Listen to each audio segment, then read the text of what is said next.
Bom dia a todos, graça e paz do Senhor, amém? Vamos começar esse dia meditando um pouquinho na palavra de Deus, dentro desse tema, andando em espírito. E para hoje eu quero ler para você um texto de Provérbios, capítulo 23, versículo 7, onde a palavra de Deus diz assim: porque como imagina em sua alma, assim ele é. Existe uma grande relação entre a maneira como nós pensamos e a maneira como a gente se comporta, como a gente se conduz. A palavra de Deus está dizendo nesse versículo. E eu estou falando sobre andar em espírito. E essa é uma grande realidade nessa área, né? Não adianta Deus ter feito uma obra tão gloriosa no nosso espírito, como a obra do novo nascimento, se a gente não concordar com Ele mentalmente nas coisas que Ele diz na sua palavra a respeito de nós. Nós temos que olhar o espelho da palavra e aceitarmos aquilo que Deus revela a respeito do novo homem, da nova criatura que está dentro do nosso espírito, né, para que a gente possa ter uma mentalidade em harmonia com aquilo que nós já somos espiritualmente, né? Isso se chama soberania mental. Muita gente tem uma ideia errada a respeito de Deus, porque acha assim: Deus é soberano e portanto Ele governa, Ele controla todas as coisas. Deus não controla todas as coisas, Ele governa sobre todas as coisas, mas Ele dá liberdade, Ele permite que coisas aconteçam, né, dentro da vontade dEle. Nesse sentido, Deus concede soberania ao homem a respeito da sua própria mente. Em outras palavras, o que é soberania? Soberania é a independência e a autonomia que eu tenho de governar a minha própria mente. Isso se chama soberania mental. É importante você entender isso para que você entenda como é que Deus trabalha com você através da sua voluntariedade. Deus não impõe a você a mudança, Ele propõe, né? São coisas diferentes. Ele diz isso em Deuteronômio 30. Eis que proponho a você a vida e a morte, a bênção e a maldição. Escolhe, pois, a vida para que vivas, né? Deus propõe a vida, Ele não impõe, né? É soberania mental. Ele espera que a gente concorde com Ele voluntariamente. Isso é maravilhoso, né? Deus não é um Deus que invade mentes. Quem invade mente é Satanás. Satanás é um invasor, é um ladrão. O ladrão invade. O ladrão tenta gerenciar aquilo que não é dele, controlar o que não lhe pertence. Isso é coisa satânica, né? Mas Deus dá plena liberdade ao humano para que o humano se gerencie, se autogerencie, se autodirija com o poder do alto. Isso é fundamental para a gente saber, para que a gente possa ter essa visão linda, né, da nossa responsabilidade humana.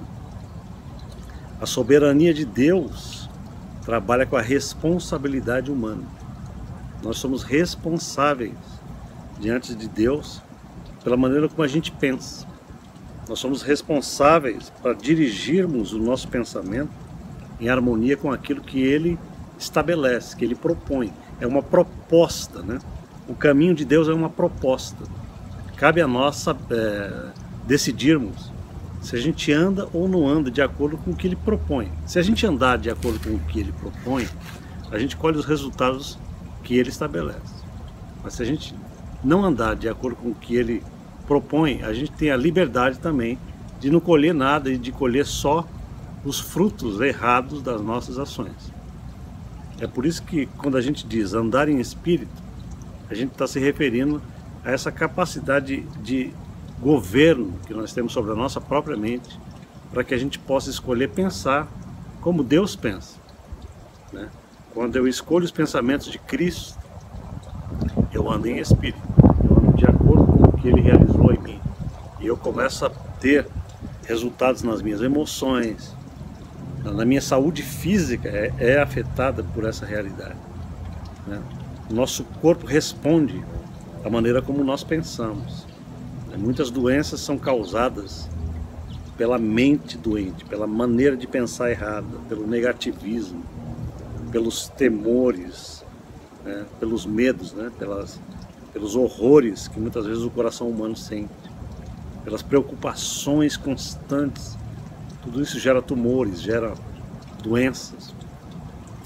E Deus não quer isso para a nossa vida. Deus já nos resgatou da maldição, fazendo-se Ele mesmo maldição em nosso lugar em Cristo, para que a gente possa ter uma vida abundante. É o que Ele diz lá no Evangelho de João: eu vim para que vocês tenham vida e a tenham com abundância. Vocês não podem ter uma vidinha qualquer.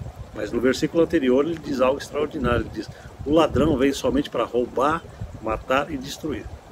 Então ele faz uma contraposição entre o papel de Satanás e o papel dele, né?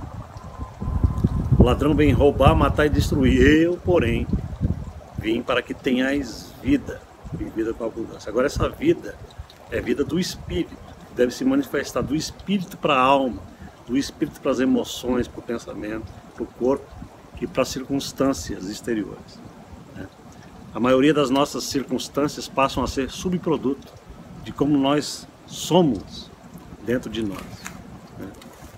Então Deus está falando para nós assim: como um homem pensa na sua alma, como ele se imagina, assim ele é. Como é que você se imagina? Você se imagina espiritual ou carnal? Você se imagina em vitória com Cristo ou abandonado em derrota, sujeito à escravidão de pecado, do mundo, da sua própria condição de alma presa pelo erro?